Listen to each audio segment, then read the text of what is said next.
Friends, મારા બાપુજી અને દાદાજી હમણાં જ અંબાજીના દર્શન કરી આવ્યા. ત્યાંથી થોડા દિવસ આબુ પણ હવાફેર કરી આવ્યા. પાછા આવ્યા ત્યારથી ઘરમાં શાંતિ છે, પવિત્ર વાતાવરણ થઈ ગયું છે. દાદાજી તો એકદમ શાંત પડી ગયા છે. મને તો એક જ આઈડિયા આવે છે કે દર વર્ષે આ બંને વડીલોને ક્યાંક જાત્રા પર મોકલી દેવા જોઈએ, એટલે આખું વર્ષ નિરાત.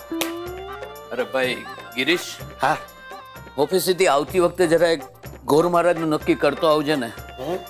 જરા દાદાજીની ઈચ્છા છે કે ઘરમાં સત્યનારાયણની કથા કરાવી લઈએ. અચ્છા, હા ઠીક છે, ચાલો કરાવી લઈએ. ક્યારે કરવી છે? બસ આવતા અઠવાડિયે કરાવી લઈએ.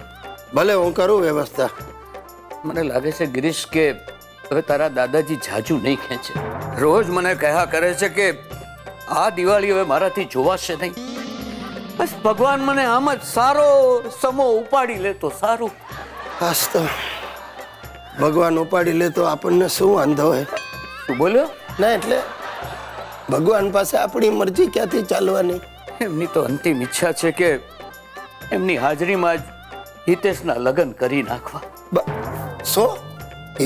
હિતિયાના લગ્ન આ ઉંમરે? અરે હજી હિતિયો બાળક છે, કાયદેસર પણ આ ગુનો કહેવાય. હું પણ જાણું છું, પણ એમણે તો ભાસ્કરભાઈની ભાવના સાથે મનોમન બંનેનું ગોઠવી પણ દીધું છે. ભાસ્કરભાઈની ભાવના? અરે આ શું બોલો છો તમે? એ હજી 6ઠા ધોરણમાં ભણે છે, એનો બાપ મને ભડાકે દેશે. એ હું સમજુ છું, પણ તારા દાદાજીને કોણ સમજાવે? એ તો બસ રટ લઈને બેઠા છે ગિરીશિયા કે મારે તો હિતેશના છોકરાઓને રમાડીને જવું છે. શું બોલો? હિતેશના છોકરા? આ શું માંડ્યું છે તમે લોકોએ?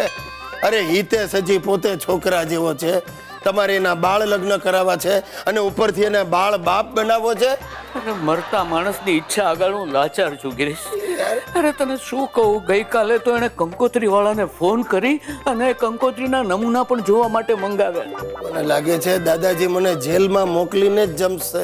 એ સિરીસિયા તું અહીંયા બેઠો.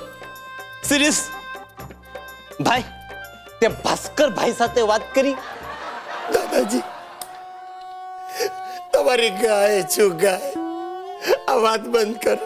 જોગીરિયા, તું ગાય બંધ કે બકરી, પણ એકવાર મારા હિતિયાને ઘોડે ચડાવી દે એટલે બસ. જુઓ બાપુજી, તમે સમજો, બાળ લગ્ન એ ગુનો કહેવાય. આ વાત છે ને અહીંયા તમે બંધ કરી દો તો સારું. જો તમારી એવી જ ઈચ્છા હોય ને તો હું બીજા લગ્ન કરી લઉં. નપાવન એમ બોલ ને કે તારે બીજી વાર ઘોડે ચડવું. એવું હશે ને તો હું તારો બાપો અમે બીજી વાર પુનઃ લગ્ન કરીશું. એટલે બાપુજી આપણા પુનઃ લગ્ન થશે. હે અંબા માં, હવે આ બંને ડોસલાઓ ઘોડે ચડવાના સપના જોવા લાગ્યા. ભલે જોતા હિતિયો તો બચ્યો.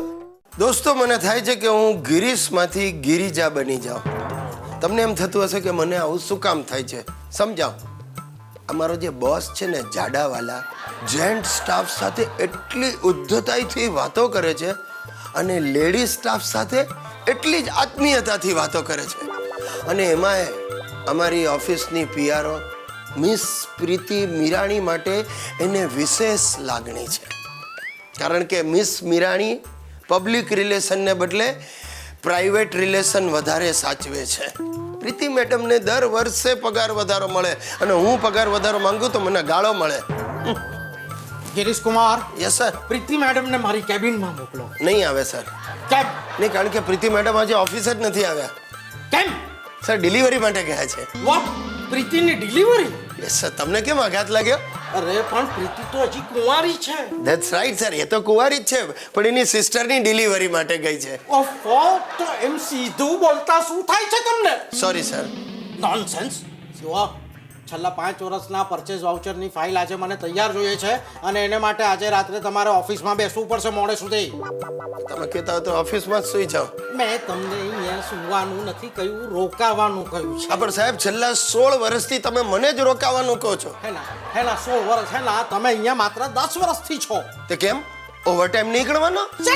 અરે સર, જાડાવાલા સાહેબ, તમે હંમેશા મને જ રાતના મોડે સુધી બેસાડી રાખો છો. રજાના દિવસે પણ તમે મને જ બોલાવો છો. અરે કંપનીના વિકાસ કરવા માટે આવું બધું કરવું પડે. અરે પણ સાહેબ, કંપનીનો વિકાસ થાય છે, એમાં મારા ફેમિલીનો વિકાસ અટકી ગયો છે. એટલે શું? મારે એક જ બાબો છે મારા દાદાજીની કેટલી ઈચ્છા છે કે મારા હિતિયા સાથે રમવા માટે એક નાનકડી બહેન હોય. તેલ લેવા ગઈ તમારા દાદાજીની ઈચ્છા. મારે તો બાળકો જ નથી. પણ હવે એમાં તો હું કેવી રીતે મદદ કરું? Keep quite. તમારા લીધે મારું ભેજું ફરી જાય છે. Very good. એનાથી સાબિત થાય છે કે તમને ભેજું છે. Shut up. તમે ચૂપ રહેવાનું શું લેશો? પગાર વધારો નહીં મળે. આવતા 5 વર્ષ સુધી તમને કોઈ પણ જાતનો પગાર વધારો નહીં મળે. વિચારી લો ઝાડાવાળા સાહેબ, વિચારી લો. મારી પાછળ 2 મોટી કંપનીઓ પડી છે. વાહ વાહ વાહ વાહ વાહ. કઈ મોટી કંપનીઓ નામ તો આપો. બિલો નથી ભર્યા એટલે ટેલિફોન કંપની અને ઇલેક્ટ્રિક કંપની. Keep quite. તમારી સાથે હું વાત કરવી ને એ મને સમજ નથી પડતી. Just get out. Get out કહીને પોતે જ ચાલી ગયા. એ પ્રભુ, તું મને એટલી બુદ્ધિ આપ કે હું મારા બોસને સમજી શકું. મને એટલું ધૈર્ય આપ કે હું એને સહન કરી શકું. પણ એ મારા વાલા પ્રભુ, મને હિંમત કોઈ દિવસ નહીં આપતો. કારણ કે તું જો મને હિંમત આપીશ તો હું આ ઝાડાવાળાનું માથું ભાંગી નાખીશ.